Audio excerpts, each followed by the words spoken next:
sedikit mau meluruskan apa yang terjadi akhir-akhir ini.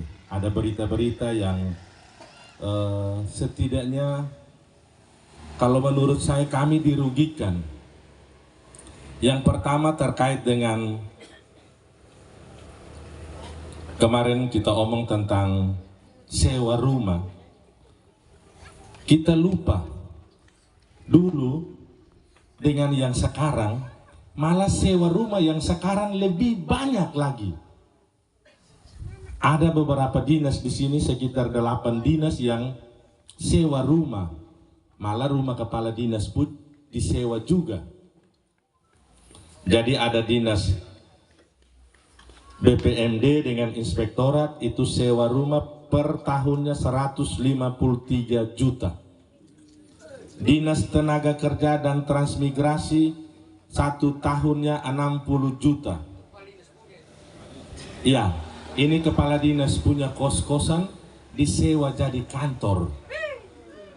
Padahal dulu di zaman SBS kita manfaatkan gedung-gedung pemerintah untuk kita menghindari supaya uang itu jangan kemana-mana. Kalau bisa ke masyarakat kembali. Yang ketiga, Baperinda, ini dulu Bapeda, itu sewa rumah per tahun 76 juta. Yang keempat, BKPSDM sewa 1 tahun itu 40 juta. Yang kelima, Dinas Kependudukan dan Catatan Sipil 1 tahun 90 juta. Kesbang Pol 1 tahun 60 juta. Badan Penanggulangan Bencana Daerah 1 tahun 55 juta. Jumlah 1 tahun untuk sewa kantor 534 juta. Ini 1 tahun. Terus kemarin bilang dia tidak bangun, dia bangun kantor untuk menghindari sewa. Terus kenapa sekarang tidak bangun? Kalau bilang sekarang dia alasan dia bangun kantor bupati, dulu juga bangun kantor DPRD kok. Berarti sama, dia bangun kantor bupati sekarang, Bapak SBS bangun kantor DPRD kemarin.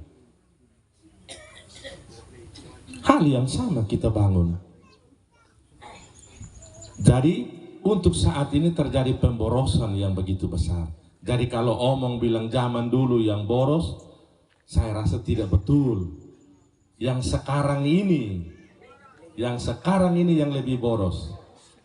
Kemarin kita sewa, kita tidak sewa, maksudnya kita lihat bangunan-bangunan pemerintah. Mungkin ada kantor desa, ada sekolah yang bisa kita pakai, kita pakai. Tapi sekarang tidak mau. Dia mau sewa. Berarti yang tidak perhatikan masyarakat itu adalah pemerintahan sekarang. Jadi ada kepentingan-kepentingan yang terselubung. Teriak orang tapi lupa diri. Dia lupa diri, dia lebih bobrok. Dia lebih parah. Dia lebih buruk. Saya omong begini pasti nanti jadi viral. Kemarin saya omong di Manlea, di Keputu, terkait dengan mau audit dari mantan bupati sampai kepala desa. Mereka marah. Ada yang tersinggung. Padahal ini saya ulang kembali mereka punya bahasa saat itu. Dulu itu kita pernah omong akan audit dari RT sampai dengan mantan bupati. Saya omong sekarang mereka bilang belum apa-apa sudah mulai ancam-ancam. Terus dulu kamu omong itu ancam kok apa? Saya tidak ancam, saya hanya mau mengulangi apa yang kamu sampaikan waktu itu. Kamu teriak bilang mau audit dari RT sampai dengan mantan bupati. Faktanya di mana? Nol kaboak. Makanya saya sering ingatkan, pilih pemimpin yang paham dengan birokrasi. Jangan teriak-teriak setelah dikasih kekuasaan tidak bisa buat apa-apa. Omong audit, faktanya di mana audit itu? Tidak ada, nol kaboak. Saya hanya mau mengulangi, saya hanya mau mempertegas. Kalau SBS dengan HMS bukan janji, Kalau kami bilang kami audit, kami pasti audit itu. Ini bukan ancaman. Terus bilang kalau diancam kami akan terus merambat. Kerja tidak tahu baru omong besar lagi.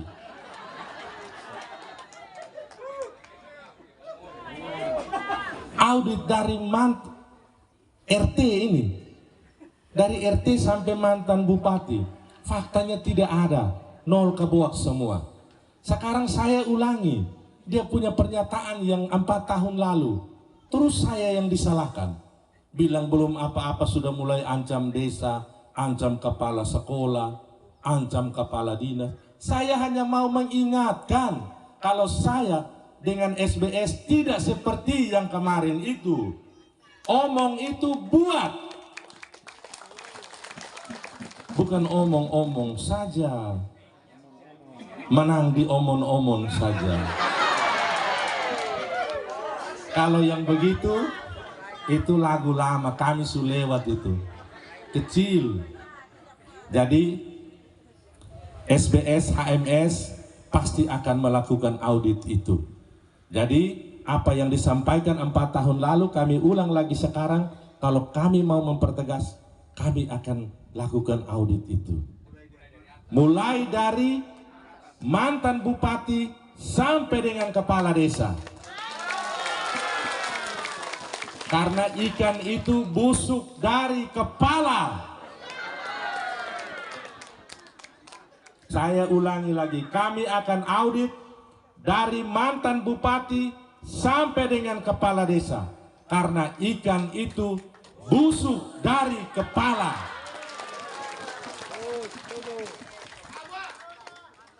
Ini bukan ancaman.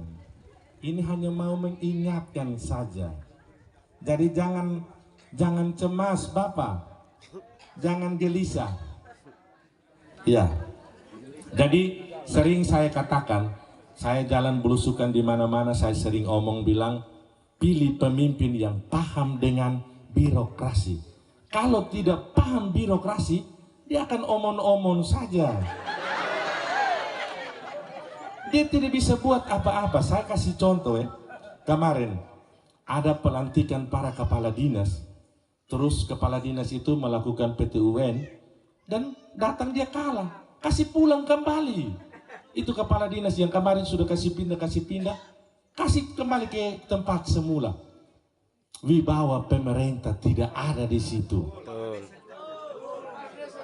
Terus ada kepala desa. Dilantik, sudah dilantik. Ada yang melakukan PTUN. Dan dia kalah, pemerintah kalah. Sekarang 3 kepala desa itu sudah dinonaktifkan. Berarti tidak paham toh, tidak mengerti birokrasi, tidak mampu. Padahal bilang doktor hukum. Doktor hukum mah lawan kepala desa dong, sudah bisa juga ini. Kasihan dulu. Terus ada pembekuan tenaga kontrak. Pembekuan tenaga kontrak. Akhir-akhir ini mereka salahkan di saya. Saya yang bupati kah? Lu yang supi kasih pengumuman bekukan habis, kasih salah di saya. Kasihan dulu. Saya bukan bupati. Yang mengambil kebijakan itu adalah bupati. SK bupati bukan SK Hendri Melkisimu. Paham baik-baik. Sudah bekukan, mau rekrut kembali, tidak paham. Akhirnya, tahun berikutnya baru mau rekrut, bikin anak-anak Kabupaten Melaka ini semua kasih masuk lamaran, sekitar 6.000-an lebih. Tapi sampai materi di Kabupaten Melaka habis. Setelah itu lamaran itu ditumpuk begitu saja. Proses perekrutannya dia mau buat seperti apa dia sendiri bingung. Natene Aisyah. Ini saya mau ingatkan untuk Bapak Mama semua, untuk pilih pemimpin yang paham dengan birokrasi. Supaya jangan buat susah masyarakat. Kemarin ada janji untuk sis dan bro, minimal mereka dapat kerja. Faktanya nol ke bawah. Mau rekrut bagaimana kalau lu tidak paham dia prosedurnya? Pegawai 1 hari juga tidak. Lu mau tahu bagaimana? Kasihan dulu. Satu lagi terkait dengan penyertaan modal. Ini orang yang paham dengan birokrasi baru dia bisa tahu. Kalau dia tidak tahu akhirnya seperti ini. Saya waktu itu ada di Komisi 3, masih anggota DPRD aktif, dan saya selalu ribut. Terus bilang begini, itu sudah disetujui DPR kok. Sudah disetujui, tapi ada catatan. Harus merevisi kembali perda itu. Tapi sudah berjalan 2 tahun, dan sampai dengan saat ini perda itu belum direvisi. Saya bilang kita melanggar perda. Dia bilang tidak, ini utang. Mau utang kek, mau apa kek. Yang penting kita sudah melanggar perda ini. Paham itu dulu. Tapi memang betul, kalau kita tidak pernah pegawai 1 hari, kita akan begini terus. Ya. Sampai terakhir, ada anggota DPRD yang baru dilantik kemarin, ada yang katakan terkait dengan penyertaan modal yang 10M di Bank NTT itu, bilang pemerintahan sekarang ini dungu. Ini bukan saya yang omong, ada anggota DPRD 1 yang omong, bilang pemerintahan sekarang ini dungu. Mantan Sekda Kabupaten Malaka. Kalau dulu saya hanya bilang kita melanggar perda. Kalau sekarang bilang dungu. Saya hanya pinjam dia punya bahasa saja, bukan saya yang bilang. Ya. Jadi saya mau ingatkan, untuk kita pilih orang yang paham dengan birokrasi. Kalau untuk Bapak SBS tidak perlu ragu lagi, karena beliau menjadi kepala dinas 26 tahun. Jadi staf ahli gubernur 3 tahun. Jadi bupati 5 tahun. Hitung sendiri sudah ada berapa tahun itu kalau ditotalkan. Seumur hidup beliau kerja untuk masyarakat.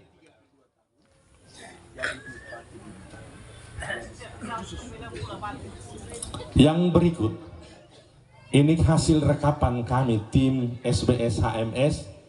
Setiap kecamatan, setiap desa kita melakukan rekapan. Kita cross check sesuai dengan DPT yang dibagi, data yang masuk, kita lihat ini orang ada atau tidak, dia ada merantau, berapa yang merantau, berapa yang meninggal. Dan hasil yang diperoleh sekarang, yang merantau ada 14.000 lebih. Berarti banyak sekali masyarakat Kabupaten Malaka yang sedang mencari hidup di luar sana. Kenapa kita sampai jauh-jauh di sana? Ke Malaysia, ke Papua, ke Kalimantan, karena lapangan pekerjaan di Kabupaten Malaka tidak ada. Kita mau lihat kembali waktu kampanye, ada visi misi, ada debat, akan datangkan investor datang ke Kabupaten Malaka. Investor itu ada di mana? Tidak ada satu investor yang datang. Nol kebuat. Dia tidak tahu mau datangkan itu seperti apa, dia tidak paham. Makanya semua itu hanya omon-omon saja. Kasihan dulu. Kita harus pilih pemimpin yang paham dengan birokrasi, yang paham dengan postur anggaran. Supaya dia bisa mengatur ini Kabupaten Malaka jadi baik. Ada skala prioritas yang harus kita dahulukan. Jadi kita jangan bangga bilang SBS HMS tidak mau bangun kantor bupati. Bukan begitu. Itu bukan skala prioritas. Ada saatnya untuk kita bangun itu kantor-kantor. Jadi saya dulu di Komisi 3. Saya 5 tahun kemarin pertama saya di Komisi 1, ketua Komisi 1. 2,5 tahun kami rolling lagi, saya menjadi ketua Komisi 3. Jadi saya dengan Pak Wempi, kalau Pak Ronaldo itu ada di Komisi 1. Saya yang pernah datang urus ini jalan yang di sini, yang di Oenaik, ada pekerjaan jalan yang belum sampai 2 minggu, tapi sudah rusak kembali. Saya datang bersama Pak Ronaldo dengan Pak Wempi waktu itu. Dan sampai sekarang saya juga belum tahu kondisi jalannya sudah seperti apa. Sudah tambah parah atau bagaimana? Nanti tolong bisa disampaikan kembali. Kalau memang jalan itu sudah rusak kembali, tolong foto dan kirim ke saya juga baik, atau kita langsung ke teman-teman di DPRD. Jadi waktu itu kami di DPRD ada yang sering, terutama Pak Wempi dengan Pak Ronaldo sering titip, sering ribut terkait dengan jalan yang ada di Dapil 3 ini, di Laen Mane khususnya. Jadi Pak Ronaldo sering minta untuk kalau bisa buat jalan masuk ke Puskesmas Nurobo. Tapi waktu itu diusulkan terus, tapi belum terlaksana. Jadi ada titip pesan, ini PR bagi saya. Saya dari DPR sampai calon wakil bupati dan nanti menang. Dan saya yakin pasti menang. SBS HMS pasti menang.